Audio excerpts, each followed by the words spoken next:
राहुरी शहरातील राजेंद्र शिंदे यांनी दोरीच्या साहाय्याने गळफास घेऊन आत्महत्या केल्याची घटना दिनांक 30 जून रोजी सकाळी उघडकीस आली। या घटनेमुळे परिसरात प्रचंड खळबळ उडाली। राजेंद्र लहानू शिंदे व 59 वर्ष राहणार राहुरी यांनी दिनांक 30 जून रोजी पहाटेच्या सुमारास शहरातील वने हॉस्पिटल शेजारी असलेल्या अंडरग्राउंड गाळ्याच्या ग्रिलला दोरी बांधून गळफास घेतला। सकाळी 8:30 वाजे दरम्यान एका महिलेने त्यांना त्या ठिकाणी फासावर लटकलेले पाहिले। घटनेची माहिती मिळताच पोलीस निरीक्षक रवींद्र देशमुख यांच्या मार्गदर्शनाखाली सहाय्यक फौजदार तुळशीराम गीते, हवालदार संदीप ठाणगे यांनी घटनास्थळी धाव घेऊन घटनेची माहिती घेतली।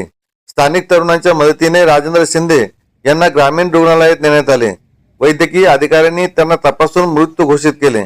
यानंतर त्यांच्या मृतदेहावर शवविच्छेदन करून मृतदेह नातेवाईकांच्या ताब्यात देण्यात आला। दरम्यान राजेंद्र शिंदे यांच्या खिशात सुसाईड नोट मिळून आली। त्यामध्ये लिहिले होते की मी जीवनाला कंटाळलो आहे, तसेच 2 महिन्यांपासून आजारी आहे। जीवनाला कंटाळून मी आत्महत्या करत असून यामध्ये कोणाला दोषी धरू नये असे सुसाईड नोटमध्ये लिहिलेला मजकूर आढळून आला। राहुरी पोलीस ठाण्यात अकस्मात गुन्ह्याची नोंद करण्यात आली। राजेंद्र लहानू शिंदे याच्या पश्चात भाऊ, 2 मुले, सून, नातू असा परिवार आहे। त्यांच्या निधनाने परिसरात हळहळ व्यक्त करण्यात येत आहे। न्यूज नेटवर्कसाठी प्रतिनिधी RR जाधव, राहुरी।